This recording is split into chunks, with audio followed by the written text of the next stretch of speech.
This story is a work of fiction, inspired by real events. Names, dates, locations, and identifying details have been changed or dramatized to protect privacy and enhance the narrative.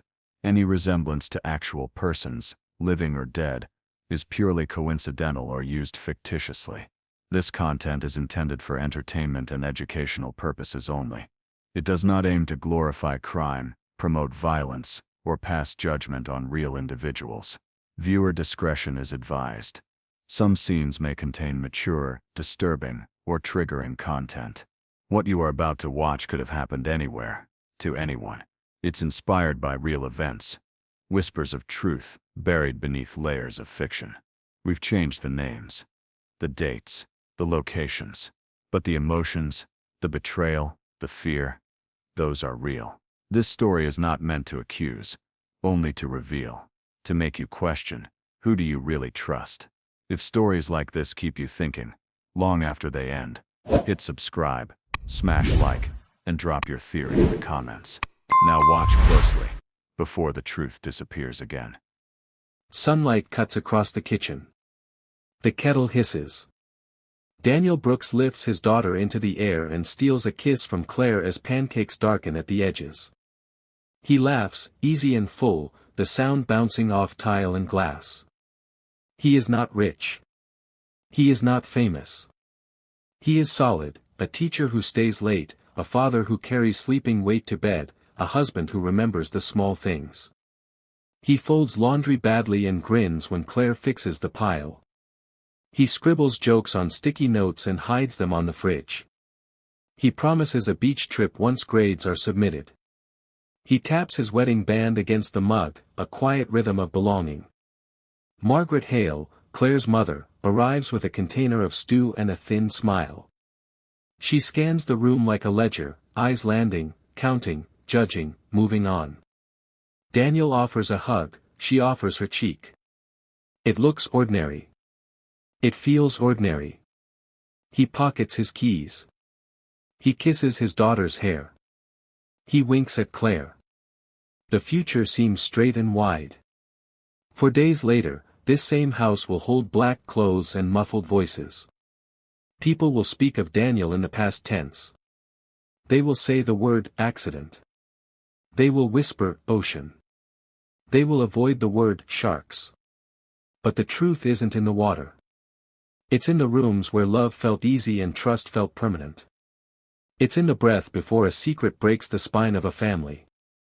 Life felt unshakable. It wasn't. How does a man go from pancakes and sunlight to a funeral without a body? Daniel builds his life from details. Chalk dust on sleeves. Laughter in corridors. Birthday notes slipped onto desks for students who expect to be forgotten. He buys the cheaper coffee so his daughter can have the better crayons. He checks on neighbors when their porch light stays dark. He carries jumper cables in his trunk and stories in his pocket. Home reflects him. Photos crowd a narrow hallway, beach footprints, a crooked Christmas tree, Claire asleep on Daniel's shoulder while a movie plays to no one. The couch sags where they always sit. A plastic tiara glints from under the TV stand.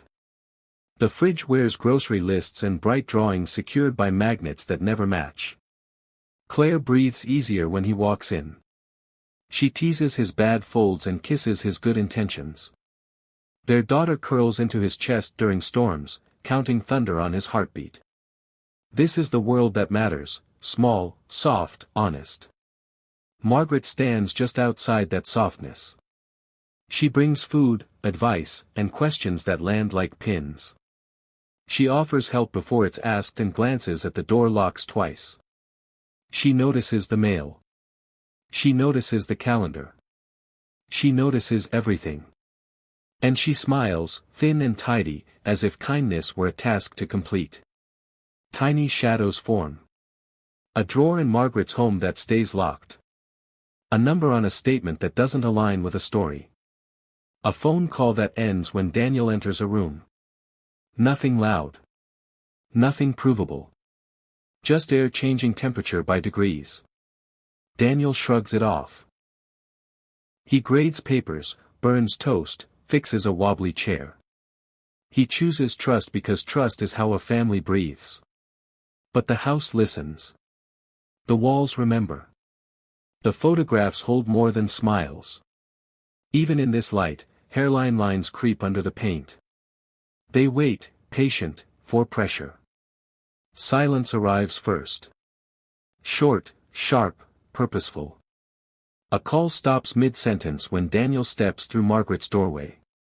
Claire frowns at nothing and says everything is fine. The dog, usually loud, watches the kitchen like it expects a command that never comes. Daniel notices patterns. He always has. Papers sit on Margaret's desk in careful stacks, one stack moves, then returns, tighter. A small key disappears from a bowl, then reappears in another. Her planner closes when he approaches. Her smile warms, but her eyes stay cold. He keeps moving. He teaches, he shops, he reads a bedtime story twice because the first one wasn't enough. He cleans the sink. He stares at the window after lights out. A bill arrives with a logo he's never seen. It lists a trust connected to Margaret's late husband's estate, a name used and then crossed. He sets it aside. He tells himself not to pry. He pries anyway. He offers to help Margaret carry boxes to her car. She nods, distracted. A folder slides, opens half an inch. He sees numbers. Transfers. Dates tight together like stitches after a cut. He says nothing. He files the image in the place where worry lives. At dinner, the laughter rings thinner. Claire rests a hand on his wrist and asks if he's okay. He lies, gently. He says he's tired. He means he's alert. The next day, a relative jokes about property sold years ago, money that never reached certain hands. The joke lands wrong. The room inhales. Margaret resets her smile. The conversation changes lanes. Daniel's chest tightens. He is not a detective. He is a man who wants his family to be simple and safe. But the ground shifts under steady feet. He looks again at the bill. He looks again at the calendar. Dates stack. Stories rub raw against each other and spark. He stops sleeping well. He wakes at 3 and walks the hallway. The photos stare back with frozen joy. He opens his laptop and types, backspaces, types again. He writes down 3 words, something is off. He tries to talk to Claire. He cannot find the shape of the fear without breaking the peace he's trying to protect. He kisses her forehead and says, soon. Margaret watches him watch her. Her questions sharpen. Her visits lengthen. Her gaze lingers on his hands as if measuring what they can carry and what they can expose. The cracks are visible now. Not accidents. Not imagination. They run through rooms and faces, straight toward the oceanic edge of a plan. A trip approaches. A celebration, a sail, a bright blue day. Margaret insists they go. She books it. She smiles. The water will look clean and endless. The night will not. The trip was Margaret's idea. A boat, a sunset, a memory for the family album. She booked it, insisted, pressed until Claire agreed. Daniel went along, because that's what he did. Marina cameras caught their departure at 5:42 p.m. Daniel carried the cooler, Claire folded towels, Margaret clutched her tote close. The boat pulled away, wake feathering white under the last light. Early hours looked ordinary. 5:58 p.m., Daniel texted a colleague, back Monday. Wish me calm seas. 6:21 p.m., Claire sent her sister a photo of the horizon, caption, signals awful but the view. The app tracking the boat drew a wide arc into open water. The wind picked up. Margaret poured drinks. Laughter softened as jackets zipped and phones slipped into a dry bag. The sun melted into sea. At 7:13 p.m., Daniel's smartwatch recorded a violent spike in heart rate. 6 seconds later, it froze. Fragments surfaced later. A fisherman glimpsed a struggle on the stern, arms raised in pushing motion. A kayaker swore she heard shouting, 2 voices, one cut short. A deckhand back at the marina remembered Margaret's tote, how she held it like it carried glass. When storm clouds passed, the boat drifted. Claire's call reached 911 at 7:41, fractured words, breathless panic, he fell, he slipped. I can't see him. The line dropped. Searchlights tore across black water.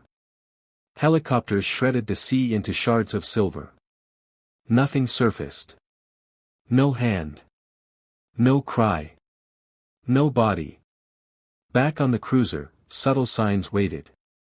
A rail wiped clean in one streak. A rug slightly out of place, scuff marks beneath. A missing flare gun, a rope cut sharp, not frayed. Too quiet to scream accident, too precise to dismiss. By midnight, the search shifted from rescue to recovery. Inside a white-lit waiting room, Margaret told Claire, we'll get through this. Her tote rested by her feet, zipper shut.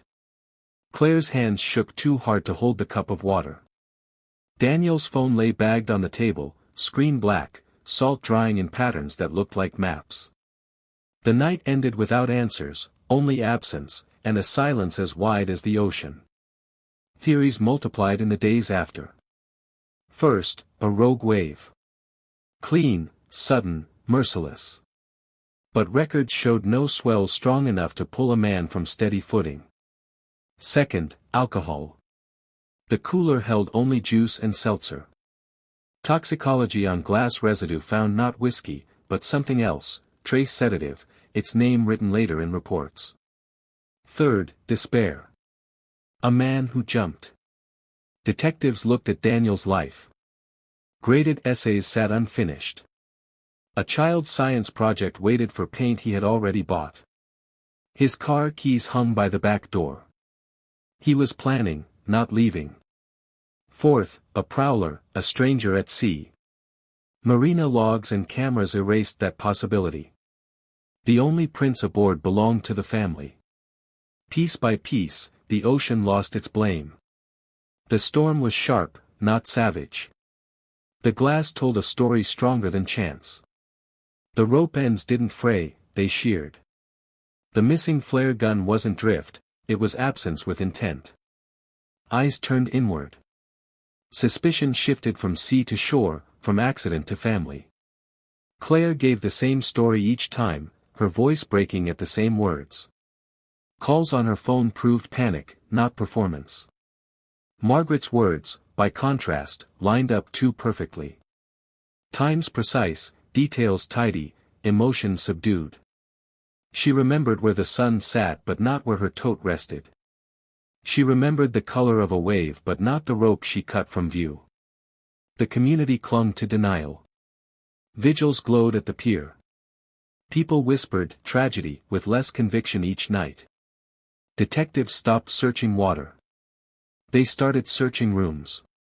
Without a body, investigators cut open what remained, glass rims, rope fibers, salt-stained rails, the watch on Daniel's wrist.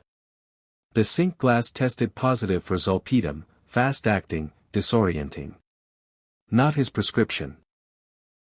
Margaret's bottle later turned up half-empty, its label peeled, the last pills missing.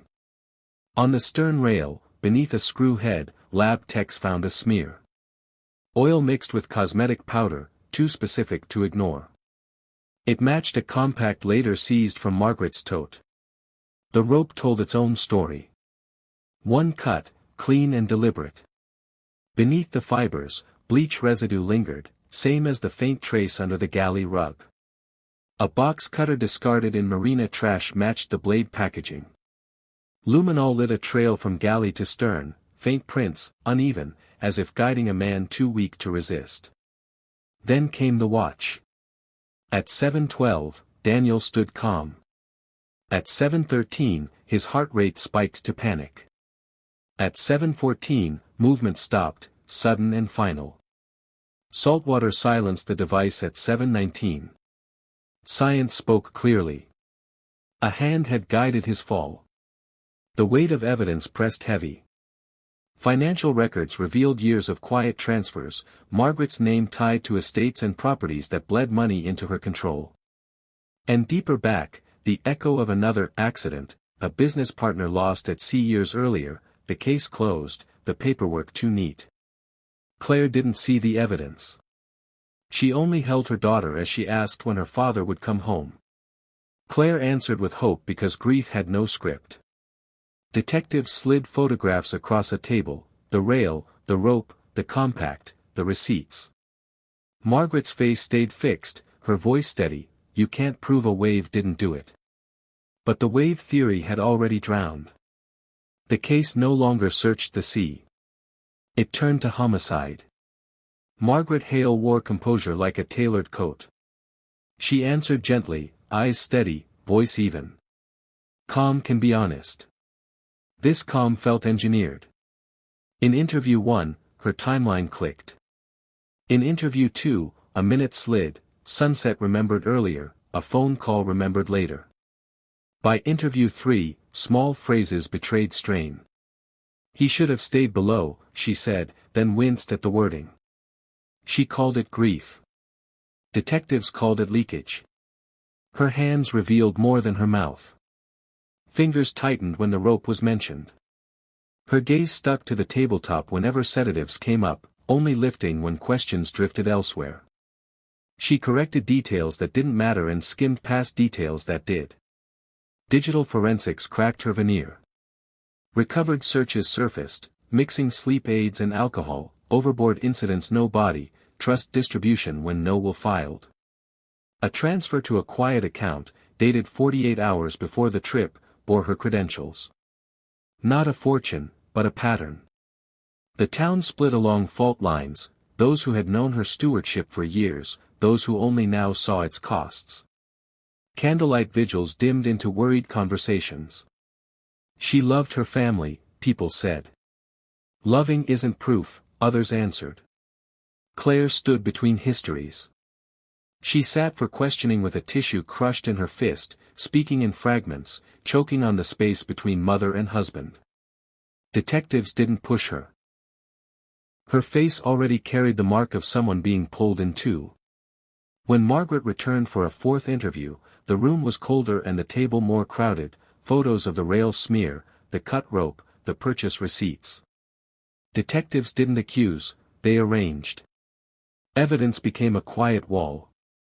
Margaret's voice softened further, the way a person lowers tone to soothe a frightened child. You're reading disasters into ordinary things, she said. A storm. A stumble. A family trip that went wrong. Her lawyer cut in, guarded, reminding them there was no body, no eyewitness who could swear what hands did what. The interview ended. The calm remained, but it wobbled at the edges. Outside, cameras waited. Headlines hardened. The case moved from question to charge, not because one piece shouted, but because every piece leaned the same way. The trial would not be about whether the sea is dangerous. It would be about whether danger was used as a tool. A courtroom is a stage with consequences. Oak panels throw back every breath. 12 strangers become a single instrument of judgment. Margaret entered in muted gray. No jewelry. No tremor. The jury watched her sit, fold her hands, angle herself toward neutrality. The prosecution built their staircase carefully. First, the watch, 7:12 calm, 7:13 panic, 7:14 motion gone, 7:19 salt silence. Then the glass, zolpidem in residue, not his, consistent with a bottle later recovered from Margaret's bathroom, label peeled. The rail smear beneath the screw head, oil mixed with cosmetic powder, matching the compact from her tote. The rope end, a single decisive cut, bleach trace beneath fibers, echoing faint bleach under the galley rug. Luminol footprints, light, uneven, guiding toward the stern. Motive followed. Transfers through a family trust that concentrated power and money in Margaret's hands. A past incident on the same coast, a business partner lost in rough weather, case closed cleanly, paperwork too tidy to age well. The defense rose with purpose, and for the first time, danger entered the room. They attacked chain of custody, lab notes with a timestamp error, a technician who mislogged a sample tray number and corrected it later. They questioned distances, how far was the fisherman, exactly, and what can any eye swear to across wind and spray? They called a maritime expert who testified that cut rope can follow practical decisions, entanglement, quick adjustments, panic fixes. They held up the compact and asked whether cosmetic transfer can happen in a dozen innocent ways on a crowded boat. They pointed to the watch and quoted a study: wet impacts can scramble sensors, heart rate spikes can precede falls, data doesn't equal intent. They made the jury feel the ocean, its unpredictability, its habit of swallowing certainty. They placed reasonable doubt in the air like salt. Prosecution countered without flourish. The timestamp error was noted, corrected, and backed by redundant logs. The fisherman was corroboration, not foundation. Practical rope cuts happen, they agreed, but practical cuts don't explain bleach in fibers and a matching box cutter wrapper in marina trash.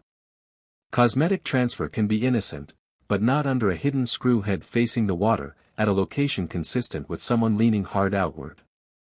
The watch isn't proof of a push, but when it harmonizes with sedative residue, luminol steps, and finances shifted days before, it becomes a chord, not a note. Claire testified once. She did not accuse her mother, she could not defend her either. She spoke of Daniel's tenderness, of a life mid-sentence. "He promised our daughter a beach day next Saturday," she said, voice breaking. "He bought the paint for her project. He was coming home." The jurors wrote quickly, then stopped, then just listened. A forensic pathologist explained absence, how an ocean can deny recovery, how justice sometimes proceeds without remains. A financial analyst traced lines on a screen, the story of small numbers moving like tide. The defense scored a clean hit late. A marina worker admitted under cross that he moved a stack of lines in the locker during the first chaotic sweep, a detail he forgot to log. The defense pounced: contamination, scene integrity. The room shifted, just enough for doubt to breathe. Closing arguments met at the center. Prosecution spoke softly of design, not storm but strategy, not accident but opportunity, a woman who saw the sea not as fear but tool. Defense asked the jury to respect the ocean's mystery, to question neat stories built on complex water, to remember that guilt needs more than pattern and grief. The jury retired behind a door that swallowed sound. Afternoon slid into evening. Claire sat holding her daughter's jacket like a lifeline. Margaret stared forward, eyes dry, mouth set, a statue carved to survive weather. Footsteps returned. The room stood. The foreperson unfolded a paper that trembled slightly. Silence pressed down like depth. The foreperson's voice rose through it, guilty of murder. Sound returned all at once, air sucked in, a cry from the back, a hand hitting a bench as though catching a fall. Margaret's shoulders tipped forward, not a collapse, not defiance, just a small surrender to gravity. Her lawyer touched her elbow, she didn't move. Claire folded over herself, the kind of break that happens without warning. She covered her face and shook, not from surprise but from the confirmation of a nightmare she had tried not to name. A bailiff handed her water she couldn't hold. Somewhere in the gallery, someone whispered Daniel's name like a prayer. The judge's words came measured and heavy: 50 years to life, parole consideration distant enough to feel abstract. He spoke about planning, about trust used as leverage, about the sea as instrument rather than act of God. His gavel cracked the room into after. Margaret looked straight ahead. No outburst, no plea. If she grieved, it hid where cameras could not find it. She stood when told, wrists presented to be cuffed, and for a moment her eyes flicked, toward Claire, toward the child beside her, toward a future cut clean. People spilled down courthouse steps into late light. Some spoke of justice. Others spoke of what no verdict can restore. A town carried two absences, a man the ocean would not surrender, and a matriarch the system now held. Claire returned to a house that still remembered laughter. She stopped in the kitchen doorway and watched sunlight cross the floor the way it had on simpler mornings. The chair Daniel always pulled out by an inch waited, forever imperfect. On the fridge, a fading sticky note held a bad joke with a heart beside it. She touched it and didn't remove it. Justice is not repair. It's a line drawn between what happened and what will not be allowed to happen again. It names choices in the language of consequence. It listens when a body cannot be found and lets evidence speak. This story does not end at the pier or the courtroom door. It ends in the quiet places a verdict can't reach, in a child asking again if the ocean gives things back, in a mother answering softly, in a kitchen where morning still arrives. Remember Daniel Brooks for how he lived, chalk on sleeves, kindness spent freely, laughter stuck in the corners of a room. The sea kept his body. The truth kept his name. Subscribe, like and comment.